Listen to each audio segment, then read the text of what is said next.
On November the 22nd, Napoleon is coming to a screen near you. Directed by Ridley Scott with Joaquin Phoenix in the starring role, it's set to be a smash hit, I'm sure. The trailer came out this week, and it looks very impressive. Of course, Napoleon himself was an impressive figure, as it says on the poster. He came from nothing. He conquered everything. He conquered kingdoms and became Emperor of France in 1804. But whenever I think of Napoleon, my thoughts go straight away to the psychological phenomenon known as Napoleon complex. Does anyone know what Napoleon complex is more commonly known by? You can shout it out if you do. Small man syndrome, there we go. Small man syndrome. Have you heard of this? According to my extensive research on Wikipedia, small man syndrome is characterized by overly aggressive or domineering social behavior from short men and carries the implication that such behavior is compensatory for the subject's physical or social shortcomings. Well, I wouldn't know anything about that. Hey, what are you laughing at? In defense of small men everywhere, research has shown that we're not any more aggressive than anyone else. Thank you to the University of Norwich for that one. And in defense of Napoleon, the idea that he was short was apparently British propaganda made up to make him look silly, as if there was anything silly about being short. In reality, historians think he was actually around 5'10", so coming in just half an inch shy of our vertically sufficient associate pastor. Now, small man syndrome, it may or may not exist, but Christians can often suffer from a not dissimilar condition. Let's call it small God syndrome. It's characterized by overly fearful behavior and carries the implication that the God we serve is actually pretty powerless, rather minuscule in comparison to the power of the world around us. And when struck with small God syndrome, the world, well, it seems so impressive. And the pressure that the world puts on us feels overwhelming to the point where the Christian comes to the conclusion that the only way to cope here is to throw in the towel and join the world's party. Well, made up psychological conditions to one side. Do you ever feel like that? According to the Bible, all Christians are, by definition, exiles. We live in a world that dismisses God and has no hesitation in pressuring his people to conform.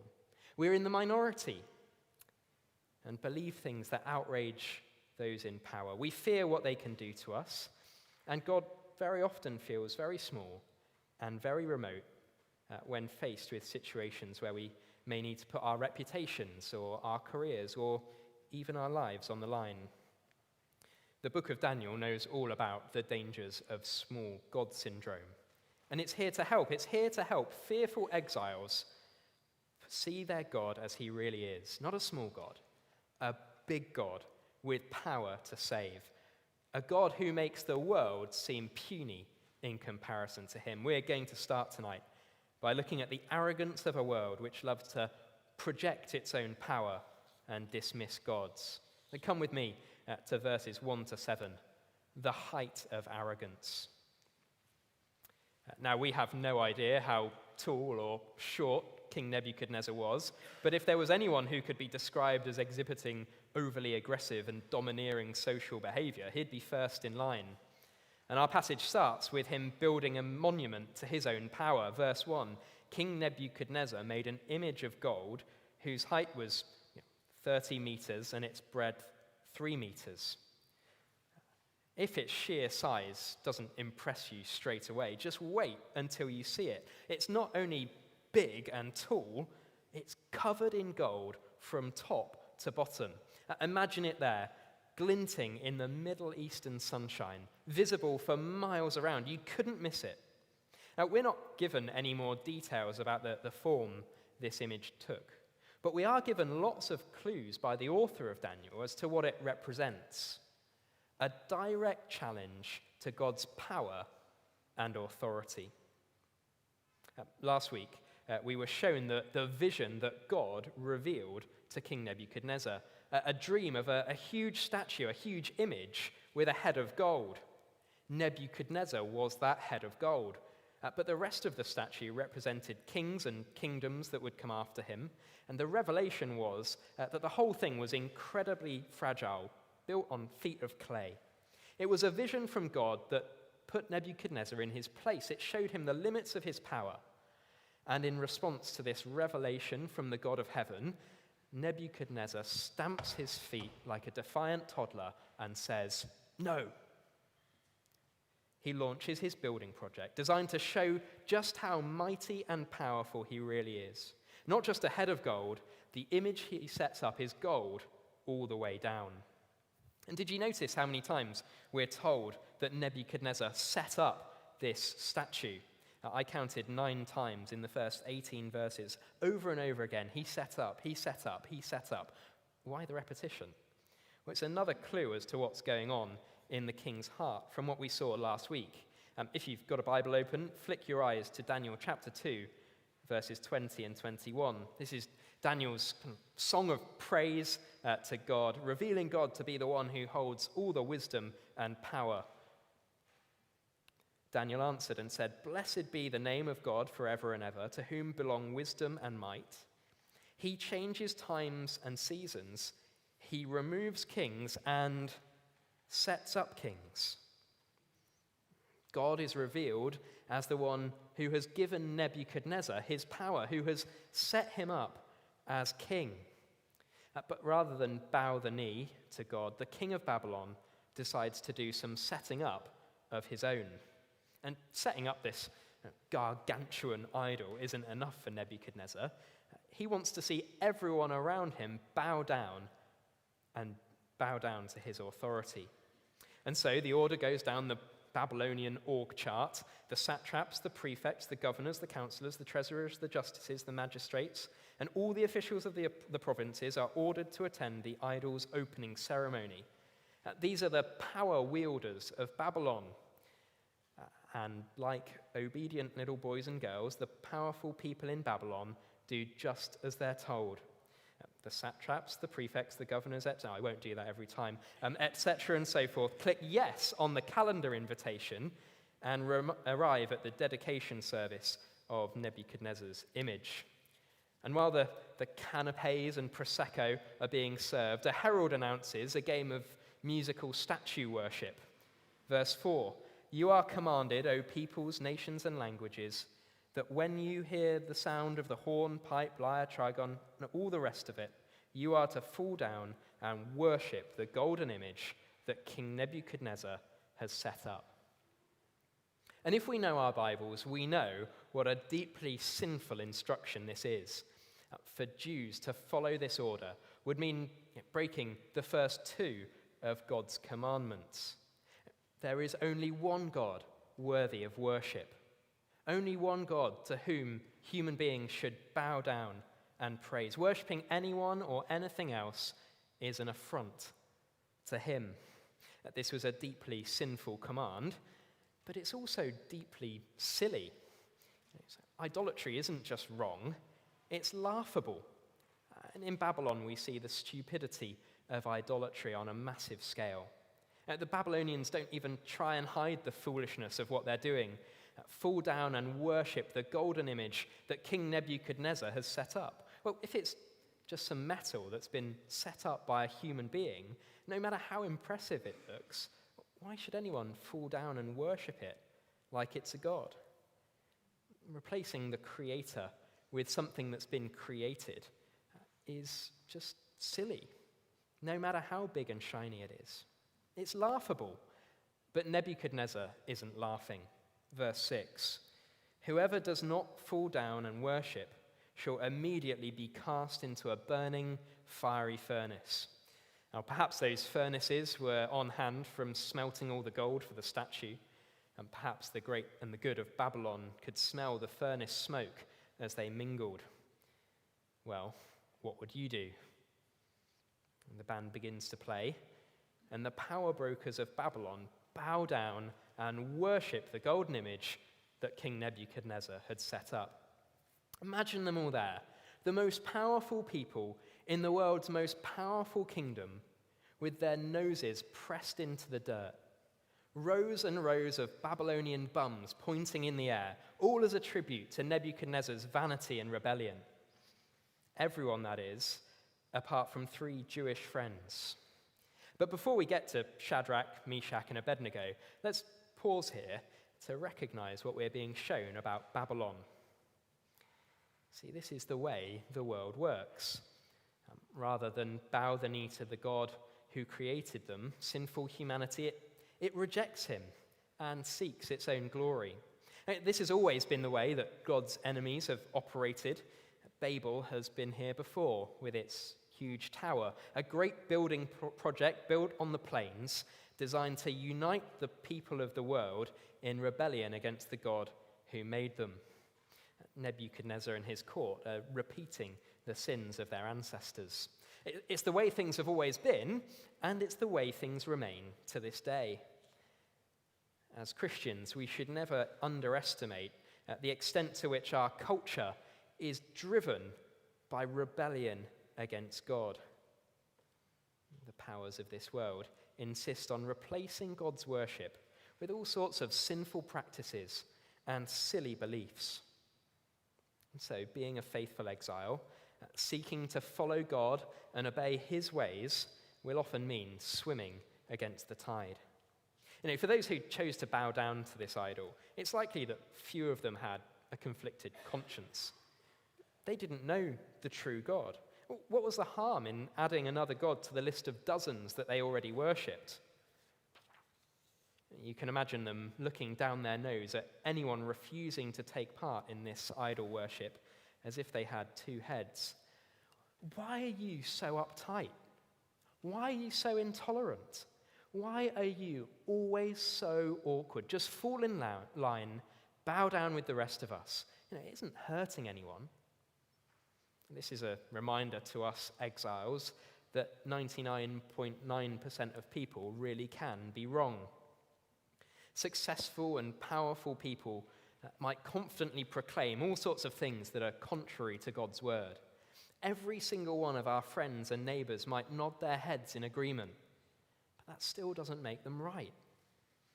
Like Nebuchadnezzar, the world is determined to reject God's authority, no matter how much rubbish they have to replace it with. Don't let it shock you. And most of all, don't join in with them. Of course, we know it's hard, don't we? We know that staying true to God and his word today will make us stand out like a sore thumb. It might cost us so much of what we value. How can we stay true to God in a world full of pride and power? Come with me to verses 8 to 18, where we see 3 men with the faith of giants.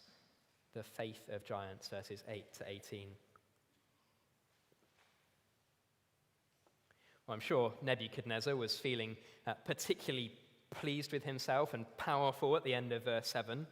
The golden image has been set up, the people had arrived, the band had played, the people had bowed. His orders had been carried out to a T. Well, he may have thought that until some slimy wise men slither into his throne room and tell him that not everyone did as he said. In verses 9 to 11, they trot out the king's command word by word and remind him of his threat. Then the accusations start, verse 12. There are certain Jews whom you have appointed over the affairs of the province of Babylon, Shadrach, Meshach, and Abednego. These men, O king, pay no attention to you. They do not serve your gods or worship the golden image that you have set up. Well, it seems like these accusations were motivated by petty professional jealousy. The Chaldeans were maybe some of those wise men who we saw last week, the sort of people that would have been furious that Daniel and his friends were promoted over them at the end of chapter 2. They'd been shown up, and they had it in for these Jews ever since. Now they get the chance to turn up the heat. Nebuchadnezzar, as is becoming, the pattern for him by now, flies off the handle. He gets these Jews hauled before him. Is it true that you do not serve my gods or worship the golden image I have set up? One last chance. The band's going to play, and it's bow or burn. The choice is yours. By the end of verse 15, Nebuchadnezzar has descended into the realms of sort of pantomime villain.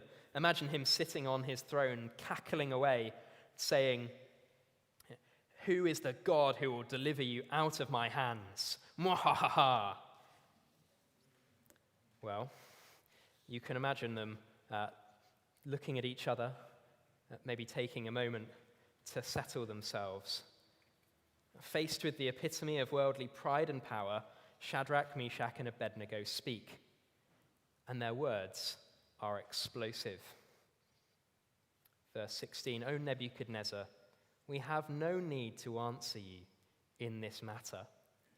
If this be so, our God, whom we serve, is able to deliver us from the burning fiery furnace, and he will deliver us out of your hand, O king."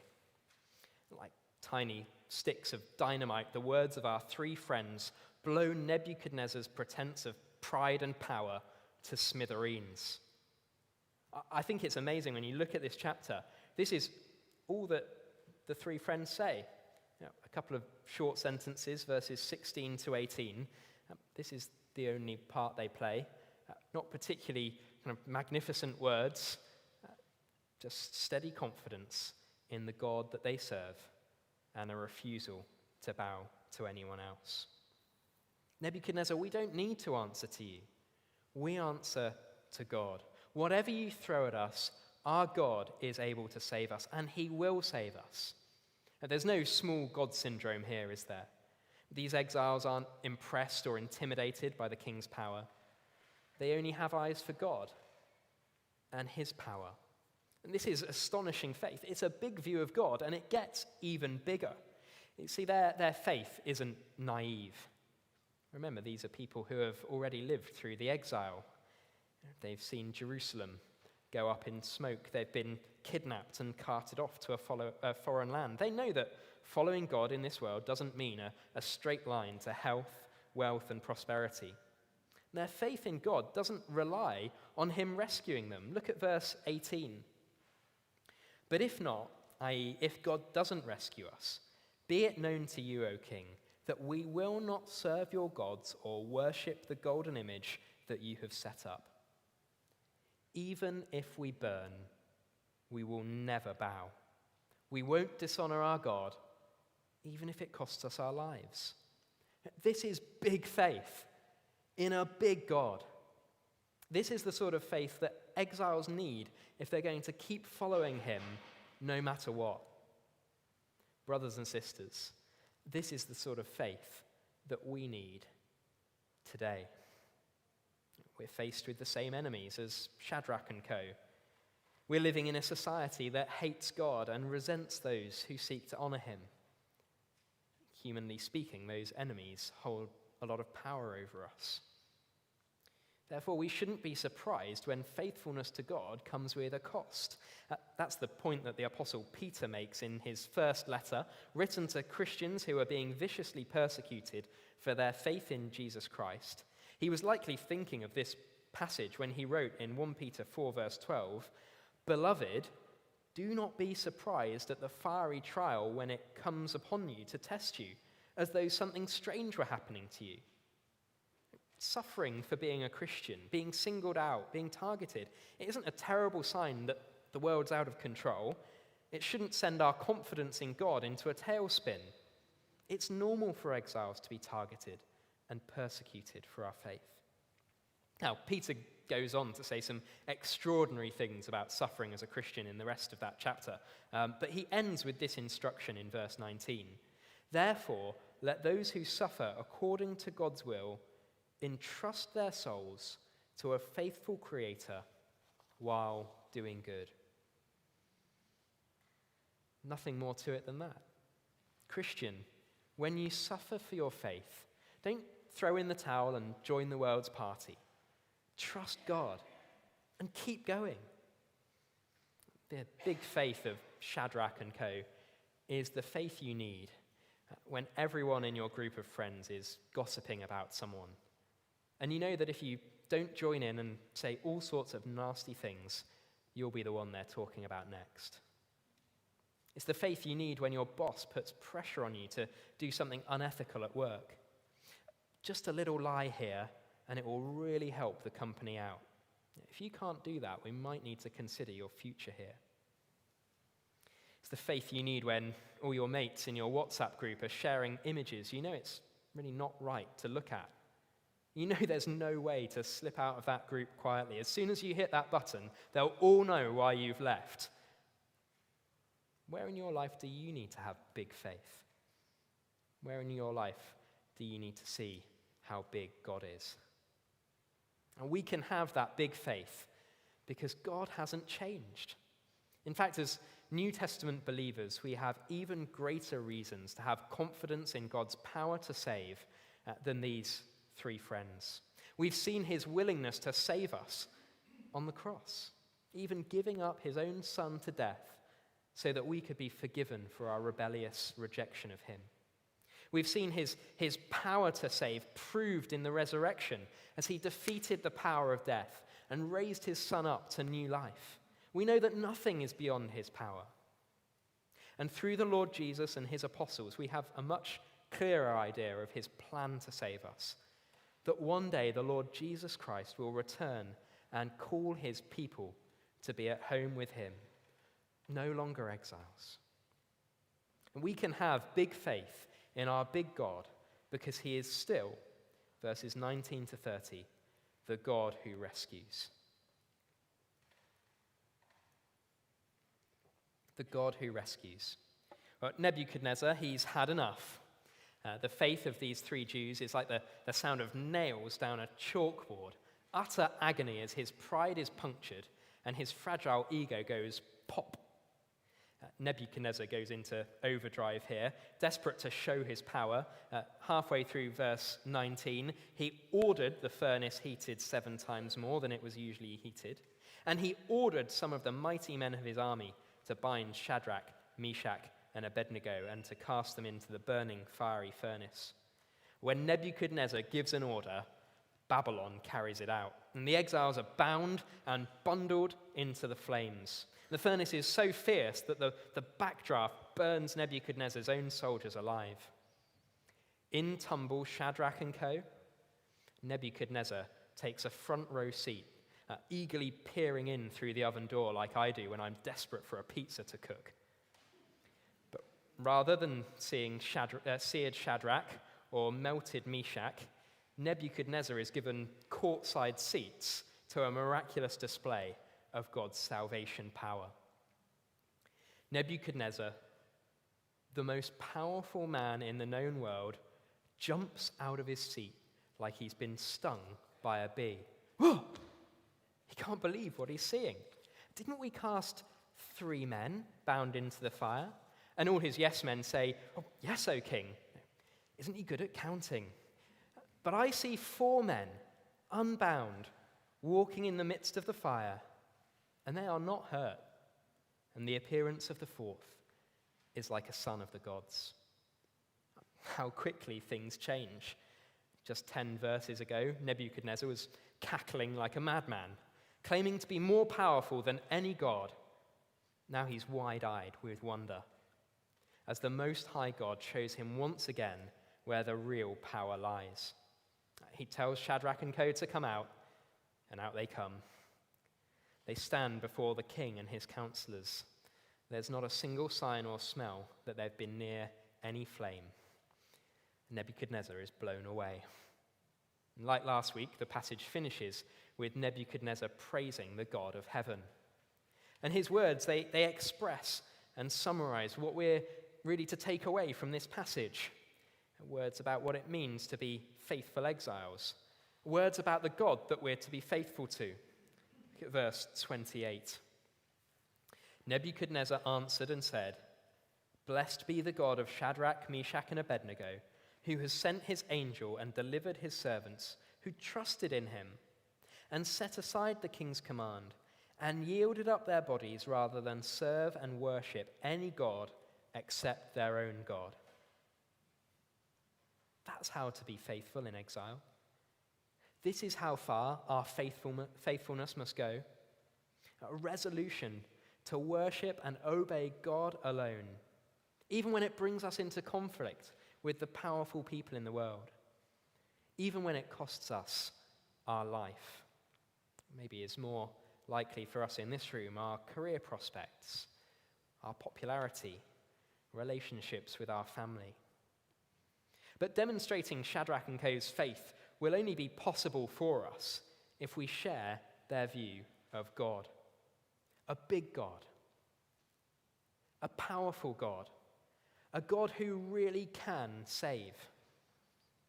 As Nebuchadnezzar says, verse 29, "For there is no other God who is able to rescue in this way." Christian, this is your God. And he is just as powerful and able to save in 21st century London as he was 2,600 years ago in Babylon. He is a big God. Now, we know he doesn't promise to spare us from suffering for his name, but he has promised to be with us. Shadrach, Meshach, and Abednego were joined by that heavenly presence for just a few moments in the furnace. We have this promise from the Lord Jesus Christ. "Behold," he says to his people, "I am with you always to the end of the age." Christian, he is with you, so stay with him no matter what.